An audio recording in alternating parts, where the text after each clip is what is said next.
নমস্কার, বাংলা রাজনীতি আপনাকে স্বাগত। আজকে কথা বলবো দিদি আর দিদির ভাইদেরকে নিয়ে। দিদির ভাইয়েরা আজকেও তার বিশ্বাসঘাতক দিদিকে চিনতে পারেনি। এই পশ্চিমবাংলায় গত কয়েক বছর ধরে যা দেখছি, যখন কোনো অপরাধী দমনের জন্য, সন্ত্রাস দমনের জন্য, করাপশন দমনের জন্য বিভিন্ন সময় বিভিন্ন সেন্ট্রাল এজেন্সি অর্থাৎ ইডি, সিবিআই, এনআইএ অথবা সেন্ট্রাল ফোর্স যেমন সেনা, আধা সেনা, বিএসএফের লোকেরা এই রাজ্যে এসছে, দিদি তার ভাইদেরকে লেলিয়ে দিয়েছে। মমতা দিদি এই ভাইদের দিয়ে সেন্ট্রাল এজেন্সির সাথে অসহযোগিতা, আক্রমণ এবং কখনো কখনো প্রাণ নেবারও চেষ্টা করেছেন। ভাইরা কিন্তু বুঝতে পারেননি দিদির ইন্টেনশন কী।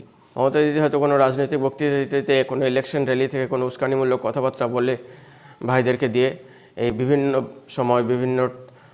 বিভিন্ন টাইম ফ্রেমে তার ভাইদেরকে দিয়ে কিন্তু এই সেন্ট্রাল এজেন্সিকে আক্রমণ করিয়েছেন। গত কয়েক বছর ধরে তো আমরা দেখছি।